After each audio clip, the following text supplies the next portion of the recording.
Hello and welcome to another episode of the Self-Made Podcast. On this topic, I welcome back Rob to talk about a topic that's very much close to mine and his hearts, and that is the topic of male mental health. In the last few years, especially during the pandemic, we have seen a huge increase in cases of issues with male mental health, with suicide being the leading cause of death in men our age, which is really, really scary. In this episode of the show, we talk about why we think this issue is the case, the impact of the media on this, as well as Hollywood and the effect of role models, as well as what we think of the push for more people to talk. Is the impetus truly on people to talk about their problems, or has there more of a responsibility on people who aren't suffering to go and look and help out the people around them? Are we in a culture now that encourages people to talk, or is this just something that sounds good on paper but doesn't really work in reality? There's a lot of things to talk about here. Unfortunately, we were cut off a little short because Rob had to get out the room that he was using, so we will be doing a round two, maybe a round table of a number of guys to get a few different opinions. But as always, if you enjoy the show, please share on social media, tagging myself and Rob. And if you really, really enjoyed the show, please leave us a 5-star review on whatever podcast platform you use, and go on to our Buy Me a Coffee link if you would like to support the show and see more from us. But without further ado, I will leave you with myself and Robb Mcgeary.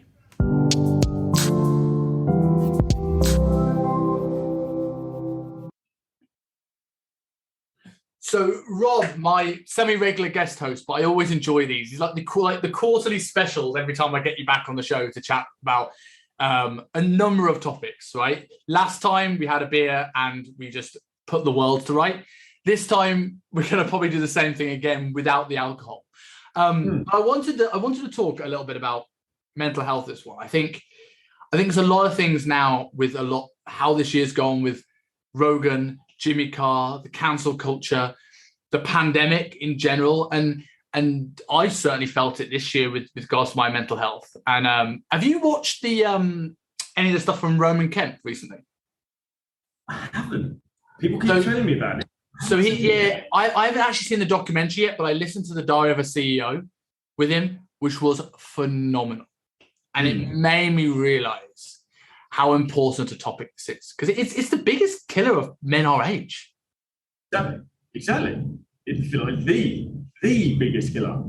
It's terrifying, really, and it always gets brushed under the carpet. It's always awkward to talk about, not just from a macho male perspective. It's from both sides of the equation.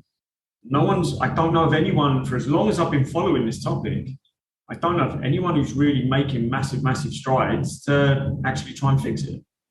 Certainly not the people that can make a massive difference globally, so to speak. Do you think it's, and this is going controversial right from the off, but do you think it's undervalued in a world where the media presence goes, and the way tribes kind of come up is more towards minorities of some sort? It's transgenders, feminisms, homosexual genders, race agendas, which obviously are very, very important. But do you feel that men's issues sort of get lost in the shuffle because they're not seen as important or as much of a stride forward in equality? 100%. Because who would care about the mental health of a straight white male? Even though when you look at the statistics of straight black men's suicide is as fucking shocking, is absolutely horrific. Why would we care about that when there's so many other problems that are certainly more vocal, but not necessarily as high statistically? But I think the fact that it is more vocal, I mean, maybe that's the reason why these things are spoken out about a lot more than they should. But it almost, to my eyes, that's why this should be more spoken about. Because I do feel that men on a whole don't speak. Well, and I don't even necessarily think it's because they want to be macho. I know some of the times where I've had issues and battled with various things. It's almost like my issues are silly. They're not that big. There's always somebody in a worse situation. And I think men are more prone to that thinking, where girls will call a mate and have a chat. Yeah. We now, if you remember when we was younger, it's boys don't cry. Which is now turned into first world problems. Yeah. It becomes the joke now. Such a first world problem, but, well, still a problem. There's always someone that's got it worse off, which can help with some sort of perspective, but it doesn't necessarily fix the issue that you're having. To just go, that's the same as just burying it and going, oh well, I shouldn't moan about it because I should be grateful. And it's a first world problem, and I'll just crack on as normal. And that's how these problems arise. People aren't getting that. It just gets buried because no one wants to talk about it. So we give it a new label, and in 10 years it'll be labelled something else. When we're all on Mars, anyone moaning about their mental health will say, "Oh, that's such an Earth problem." All this sort of stuff. Who knows what the hell's going to happen? You know, they'll find a new label. What do you think of the term toxic masculinity? Because I think it's a term that it has no real definition, and I've seen it used for this topic of men not speaking up, and men should, and it's almost like a pro-man thing of toxic masculinity, like we should be more welcome to have these conversations. But I've also seen that term being used to men being horrendous in various, we can talk about the violence of women on other occasions and the 5% of men that do all of this. But it's like, what do you think of those terms? I remember when Simon Webb spoke about he wants to get rid of the word man up. And in some ways, I totally agree with that because we want to encourage men to speak up. Yeah. But on the flip side, we spoke about this last time on the podcast. We certainly spoke about it with our views on the bomb debate, that, when do we want to get rid of these words entirely because we are now encouraging men to be less strong? And I suppose it's defining strength, right? Because I don't think speaking up about your issues is weakness. But where's your view on how this stuff is portrayed, how men should be, and what's your view on how a man should be? So again, the man up thing is another distraction from it. You say to someone, man up, X amount of people are going to go, do you know what? Yeah, you're right. And that will help in a way that it's going to highlight where the issue is, and being a man, they should then strive to fix that issue. X amount of people are going to get told to man up and just think, similar to the first world problem, just go, okay, I haven't got that much of a problem, I'll carry on as I am. And X amount of people get triggered and say, oh, that's such a horrendous misogynistic thing to say. And it's another distraction. We're arguing about whether the phrase man up actually means anything, is a positive or a negative term. It doesn't fucking matter. The toxic masculinity, I did a video on this not so long ago when I was trying to find the definition of it. And there is no clear-cut definition. What I kind of discovered, though, was when you look at the traits that make up what masculinity is, I linked that all the types of people and the types of behaviors that people were calling toxic masculinity was a lack of those masculine traits. So you look at several masculine traits such as strength, courage, honor, mastery, humility, all these different things. And yes, a female can embody those traits as well. They are just known as the masculine traits. A female can embody them, like males can embody several feminine traits as well. You look at, so let's take violence towards women for an example. Okay, they're using strength there, but they're not necessarily doing it in the place of courage or humility or empathy or anything like that. But even grace is listed, believe it or not, as a masculine trait rather than a feminine one. You look at, when would you want someone to embody strength and courage? Well, I don't know. Why it springs to mind today, I don't know. Because I was chatting about it earlier. Those guys that took down the terrorist on London Bridge with a fire extinguisher and a narwhal tusk. Strength and courage. Those are when I want to see those masculine traits, yeah? That doesn't mean those guys should then just completely disembody those traits for the rest of their life, like as if there's only a certain time and place those things can be used. But if they were to then start using, strength and aggression and dominance and things like that out of the place of courage, humility, the right times and places to use that, then that's where we start seeing, that's when we start seeing violence towards women. Listen to some of the dating ones that Modern Wisdom podcast has done recently, and we really start to see where a lot of these violence issues are coming from in men towards women. And it's not just a case of, it's because men are men and it's a male behavior. It's because we're starting to see massive imbalances in the sexual marketplace, in the workplace, in society. And I'm not saying this shouldn't be the case. I'm not saying we need to tell women to pipe down to reset the imbalance or anything like that. But where some of these aggressive behaviours are coming from, it's not as clear cut as it's just men being men. I think, how much do you think the media fuels this? Because I think, like as you say, it's not, a woman should have the rights to do whatever she wants and choose the career path that she goes down. And some women want to be more career driven, and some want to be more family driven, and a spectrum of people in between. But we're in a media world now where it's almost a woman should be considered more for the career woman, and the career should be the most important thing in the world. And we're thrown all this information about gender pay gaps, which is outside of Hollywood and sport, and I can explain those as well in a second. It's bollocks. Now, I'm not saying that there isn't issues in the sense that there's a promotion maybe culture in boys' clubs and certain people are being held back because of their gender. But that's not the argument we tend to have. The argument we tend to have is that women are held down, they're underpaid, which would be illegal in the first place.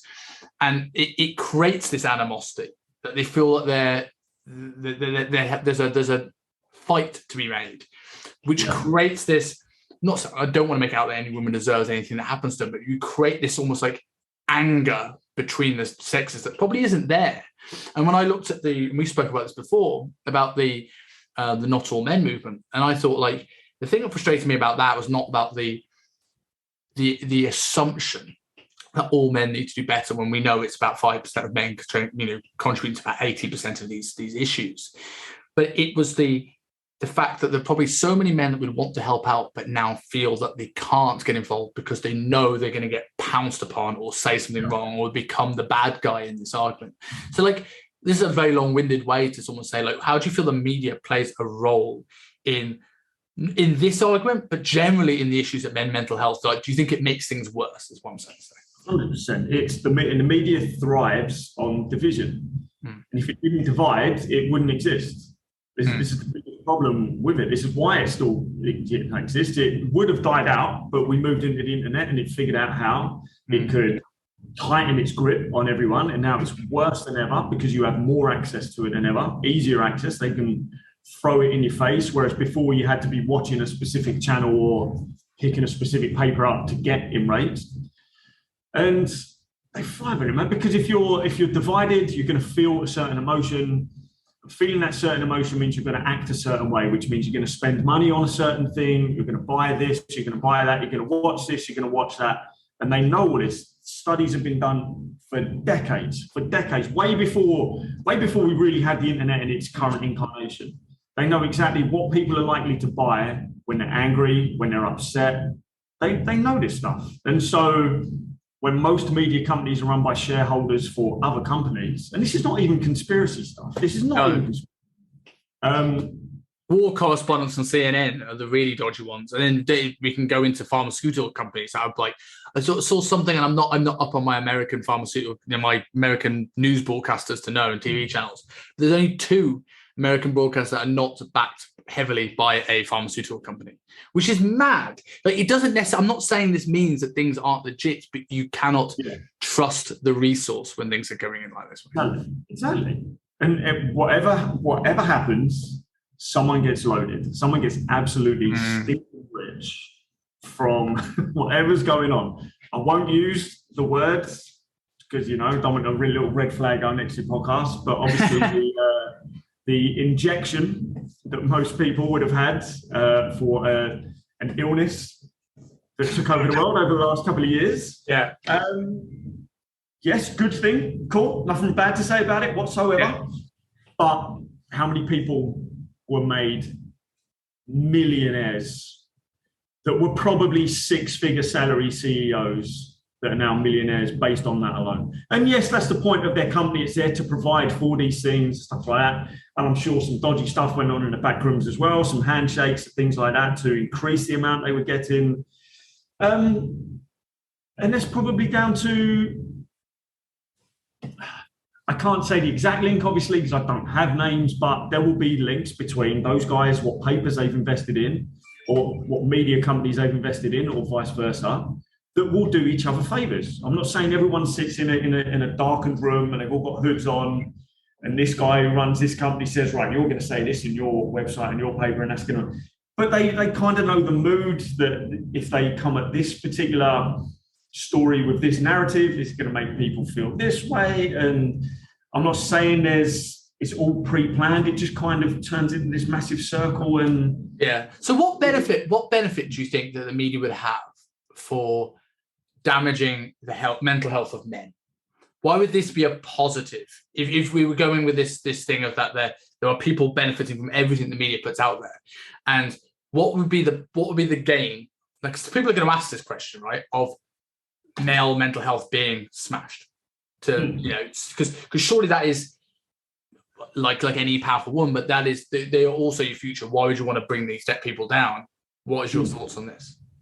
If I, and again, this is just my opinion, but if I'm being brutally honest, I would say, let's say there was a pill or a spell or something like that just one click of your fingers, every man's mental health is optimized and it's fine and it's guaranteed for like 20 years or something like that, which is obviously never going to be the case. I wholeheartedly believe that if that were the case, we would see much less use of televisions, channels, Netflixes, apps, phones, porn, alcohol. All the use of this stuff would start going down. And that's why we'll never see a positive influence from the media. Yeah. They can pop little things up now, like I don't know, I keep hearing a lot about him, this Roman Kemp, but I haven't seen anything yet. And I don't watch news and media sites anyway, so I don't know if those guys are championing him or not, but they kind of have to every now and then, because otherwise people kick off. But we're never going to see a full positive influence from this. You have to then choose your own consumption, your own media consumption. Which, to be honest, the best is just no media consumption. Every circle I've ever mixed in, even men's spaces. Like, let's go like 10 years ago. Some of you guys may know, some of you may not. Like the red pill forums half of them were very misogynistic, women-hating places. Half of them were very, very positive and all about male improvement, owning your shit and doing what you need to do to have a better outlook on life, better relationships, more positivity. And all the resources I took from there massively helped me more than any help I ever got from someone individually or any professional either, apart from my current therapist. Yeah. Nowadays, you go on those same forums, completely polluted. It's all back to women hating, it's back to division, it's back to, you look at the stuff, like someone will post a Jordan Peterson video and it's positive and you can take what you want from that. You've got half the people arguing, oh, yeah, but he's not the person we should be following because his own health suffered and things like that. He doesn't want in. Then people are just attacking each other. Yeah. Over one video which has nothing but positive notes in it. It has to be careful where you choose to go because either way it's going to get polluted at some point. So the best way is to not. Yeah. And I'm 100% certain if we had less of this stuff, we'd see our mental health massively improve. Do you think there's an element as well, like we'll go off the slight tinfoil hat topic of this in a second, but do you think there's a population agenda in this of the people thinking the world is overpopulated, which is another topic for another day? But if you're as you encourage more women to become more career focused and encourage the narrative that they should, not saying that's not as a problem, but they should think that over being mothers, we're seeing less people being mothers by the age of 30 than ever before in history. We're having men that are potentially having worse mental health, which will also have an impact on this. Is this a way of slowly lowering the population of the planet? That's a big conspiracy theory, but it's an interesting one because we see this with the way the pandemic's been handled and everything, like the way it's going, regardless whether it's deliberate or not. Yeah, you can link it to that exact issue that we're seeing. You can also link it to the decades of declining average men's testosterone. You can also then link it to this sudden disruption and massive inequality in the dating market and the sexual marketplace as well. And anyone could put those three dots together and make a massive Illuminati-sized triangle with an eye in the middle and go, it's all a big plan. It was on the Georgia Stones or whatever the hell they were called. You could link it to, but it could also be complete coincidence that these three things happen at the same time. But either way, whether it's conspiracy, whether it's by design, or whether it's just by complete accident, either way, something needs to be addressed and fixed. Because conspiracy or nature either way, it's going kind of wrong. So what do you think? What do you think has gone wrong in male mental health issues? We obviously spoke about media being a big thing and forums, but the other thing we talk when we talk about more mental health issues being aware, and this is another thing I'm sure people will ask, listen to this, is are there more issues with mental health now than ever before? Or are we just identifying more of them? And if there is more now, why do you think there are more now? That's a fair point. That's a very fair point. You could say has police violence necessarily increased, or is it just documented now because more people are filming it on their phones? I don't know the exact answer there. It's technically, I think I know the male suicide rate was obviously higher than it's ever been, but I think there was at some point some downward trend happening as well. But I'm paraphrasing. I can't remember exactly what it was. And yes, you could argue that technically more females attempt suicide than males do. And there's an argument, is it the chosen method that actually secures it? Well, but regardless, there's more men going through with it and ending their life in particularly brutal ways. I went off track there and I forgot the question. So what do you think? Yeah. So I think it's also a case of there's less help for guys, because it's now a case of you're having mental health issues, you're told one of two things. You either go on a pill or you're just told to talk. Just talk. Men should talk more. That's the issue. We're not showing enough emotion. We need to talk more. But we're also not looking at, okay, we need to look at optimizing your sleep. You need to look at your nutrition. You also need to look at how you are getting dopamine hits. Is that from some sort of exercise or genuine sex or positive relationship or positive experiences? Or is it all synthetic pixels, crap food, dopamine from binge watching a Netflix show, not seeing the sun for days, being vitamin D deficient, magnesium deficient? I think this is the thing as well, as we're spending more and more time inside, more and more time looking at our phone, more angry with each other, and less positive relationships going on, and then it all adds up. It all adds up. So I think it is getting worse. I think the issue is getting worse, and there's less ways for guys to deal with this because they still don't quite get the message that if you look at your overall health, you massively, massively improve your mental health. I suppose that's hard work, right? And we're in this world now where there is this instant gratification with anything, and hard work is now the mentality. Whether I'm not saying that people aren't down to do hard work, but they will look for an easier option first. But I want to circle back to your point about men. The advice from men, I think this is one of the bigger problems of maybe the key to help solve this issue. We're told to just talk, and we're encouraging men to talk. And this is obviously a good thing. We want more men to speak up and talk about their issues. And I think more should. But I think there's a bigger issue here that a lot of men won't talk. And a lot of people, when you're in a bad mood, do you always want to talk about it? Do you want to actually talk to people about things that get you out of a bad mood, right? So you might find that these people aren't going to talk. And I don't think enough education is talked about how to listen and how to be the person on the other side and help out with this. Because I don't know. I know you've gone through some stuff in the past, and you mentioned having a therapist, and we'll talk about the benefits that's given you. But not everyone can afford that. And I know from my experiences when I've gone through things in the past, and this year in particular has been a tough one. How often do you feel that when you talk, you get a positive response? Because I find when men in particular talk, once fine, but 10 to 5, you're going through a hard time, this lasts for a while. So you either get people not want to talk to you, or they'll ask how you are, and if the answer isn't, I'm good, thanks, they'll probably just stop replying to your messages. Or you become a burden, or you become the guy that is a mope. And the mentality of the thing that really frustrates me about this, it's not that if you've known someone for 20 years and all they are is miserable, this is a very different story than someone that's going through a rough patch and you're trying to avoid them. 100%. And I generally feel that there's still this stigma and this mentality around this, that if people talk, yes, we want them to talk, but no one really spends that time listening without judgment. No one knows how to listen.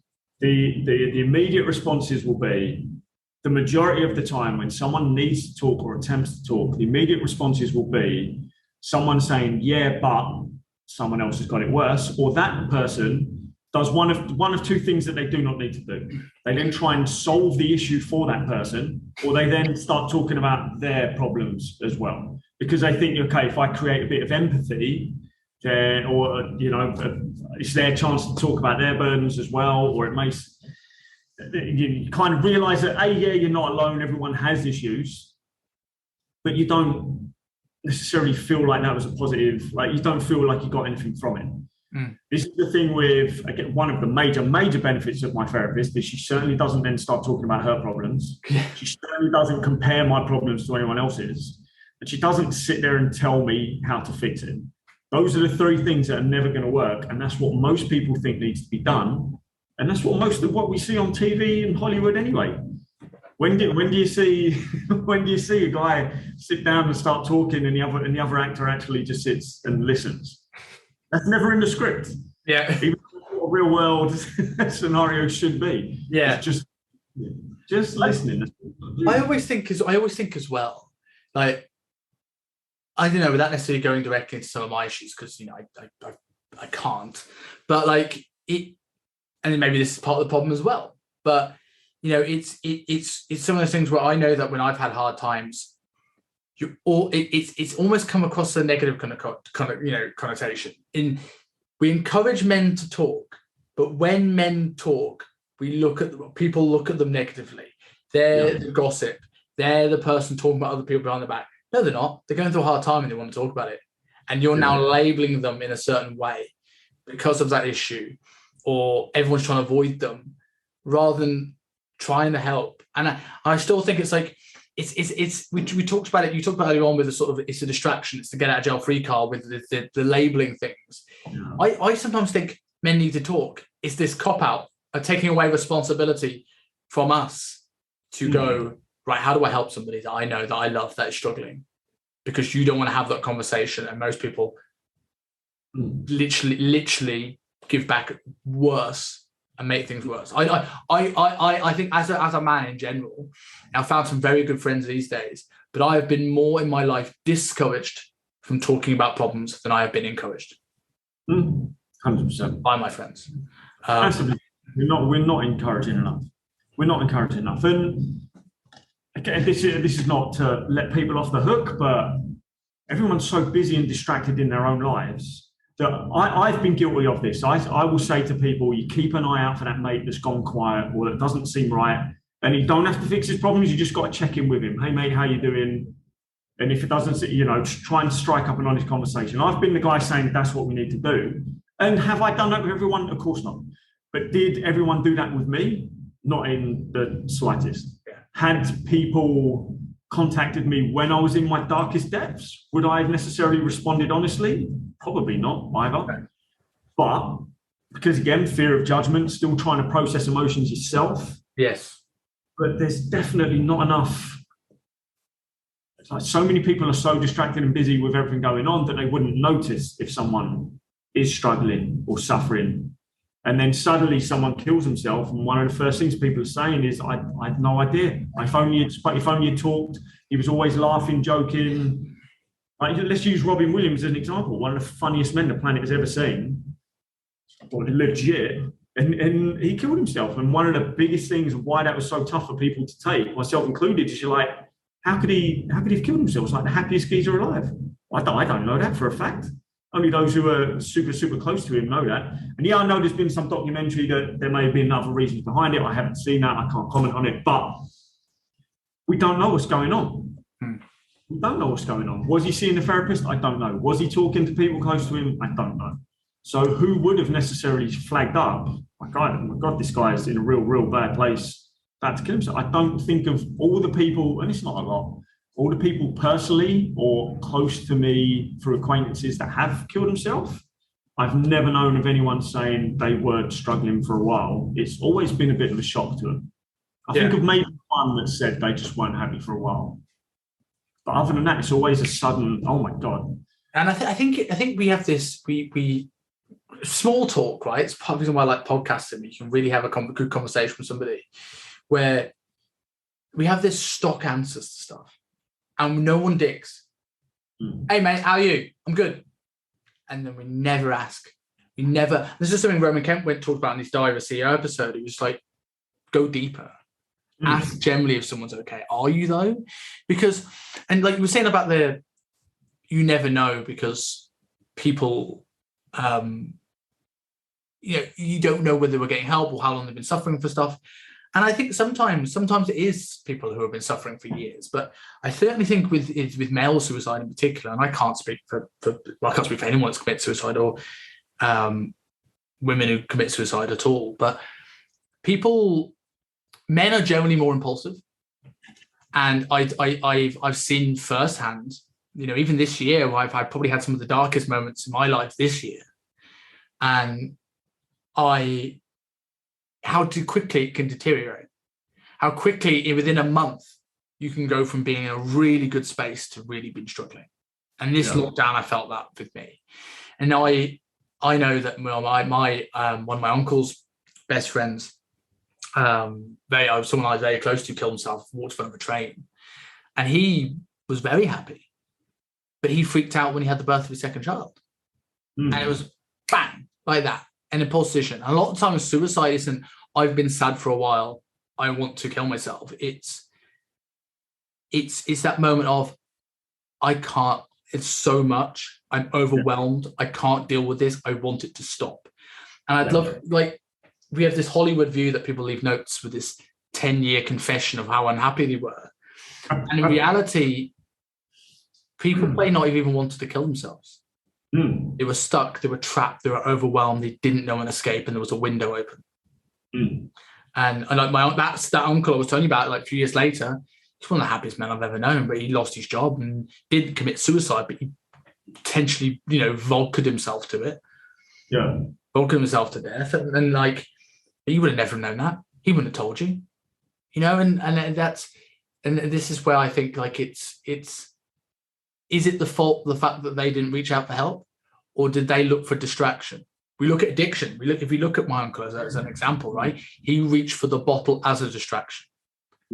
So do you think he's going to talk to you about these issues? I would like to think if I was we all like to think I was in a better place. I was there, I could have helped him. But if he was going for distraction with alcohol, he wasn't going to then sit and wallow in it with a friend or a therapist. So that is down to the people outside, that are down to the people in his life to get him onto those conversations. Yeah. Sorry, man. I think most of these distractions that we then reach for ourselves, whether that is through alcohol, whether that is through food, whether that is through narcotics, whatever it is, there's always an emotional reason behind it. Always an emotional reason behind it. No one just gets so massively overweight just because they're a bit lazy and not watching what they're eating. There's always an emotional reason behind it. Some people will soothe and sedate using these different methods. Some people will not, and they will go down the much, much darker avenue. And there's a big thing to be said about, I certainly felt this way, is that when you're in that darkest moment, those lowest ebbs, that you feel like you're part of the reason you want to just go. It's not necessarily always just because we're sad and we want the pain to stop. We also feel like a burden. We feel the world will be better off. Other people will be better off without us in it. That's when things get really, really dark. And we all know as well, because the other thing we get as well is the selfish approach, right? When people have committed suicide, they go, they are selfish. And I there is an argument. I'm not going to say that that's wrong. There is an argument to be made, because the people you hurt isn't you. It's the people around you. But everyone listening to this can experience a time where their work got really busy and they couldn't think clearly about their work. They were too in it. This is the same thing, a mental health equivalent. You're too in that bubble. You're too in the chaos to be able to see the forest through the trees. Yeah. And you can't think clearly about the effects of other people. And this is part of the thing why therapy and a good support network is so important. Yeah. You could look at it from a biological aspect. The sad thing is, obviously, we've not got much data on it because we've not got brain scans of people that are just literally about to kill themselves. Yeah. But you can look at the super, super low levels of the neurotransmitters that should be firing that aren't firing. That's what's going on there. It's not just an emotional issue of someone's going, oh, I'm feeling a bit down. The world would be better off without me. Boo-hoo. I'm going to top myself, and that's it. They're gone. There's serious biological, neurological issues going on underneath that are. It's kind of a catch-22. If your input is absolutely terrible through the relationships you're having, the situations you're finding yourself in, the food that you're eating, the sleep that you're not getting, the mad media that you're watching, that's going to damage your brain anyway. Vice versa, if your brain is damaged, you're more likely to reach for those things anyway. And then it's, like I say, it's just a vicious circle. Yeah. And that's not to say, obviously, that healthy people not doing all those stuff don't do those things as well. That's distracted me now. But your capacity to deal with this stuff, where do we ever get taught that? Where do we ever get taught that? We don't. No one teaches this. Where is this taught in school? How to deal with these certain situations, how to deal with anger, how to deal with feeling sad, how to deal with rejection. Never. Yeah. Well, I think it's almost discouraged now when we look at things like participation awards. Yeah. And I don't want to say that we're encouraging men to have bad mental health. I think that's maybe jumping a few steps to say that me getting a participation medal and there's no winners is the reason why men commit suicide. That's a big leap. But I do think when you look at things like all right, cool. Cool. When you look at people that have these things where people can't have that, they're never taught that rejection. They're never taught the issues that they face. Yeah. So to close off this, like, what in your view would be something that people can do to help someone around them who whether they worry about or even just check in on their friends? It is just listen. It is just listen. That's the biggest thing we can do. Don't make it about ourselves. Don't try and fix the issue. Just listen, especially if it is someone who's going through a bit of a rough patch. Like you say, go deeper. Don't just say, how you doing? They're good, and that's it. Leave it there. Why not ask a little bit deeper? Why not say, how are things at the moment? How's work? How's the relationship? How's the marriage? How's health? Why not go a little bit deeper and then just listen? Yeah. Simplest thing, because you don't actually have to do anything except take information in. Yeah. Easy. 100%. I do think that is something that is a big thing. Well, thank you again, man. I know they're kicking you out the rooms. We've got to shoot, but we'll do a one or a round two very soon. We'll do a round two at some point, man. But yeah, thanks. We'll try and get a round table on. Again, obviously, you've been on the show a lot of times now, so people should know who you are and where to find you. But just give us a quick overview of who you are and what you do. Robb Mcgeary. I am a fat loss and men's optimization coach. Because my website is down at the moment as I'm doing a relaunch, you can find me on Instagram at Robb, ROBB, Core, Robb Core, or just put Fat Loss Fastlane into any other platform and you'll see my beautiful face. All right, man. Thank you very much for jumping on. I hope you're not getting kicked out too quickly. Anytime, man. Anytime. Speak soon.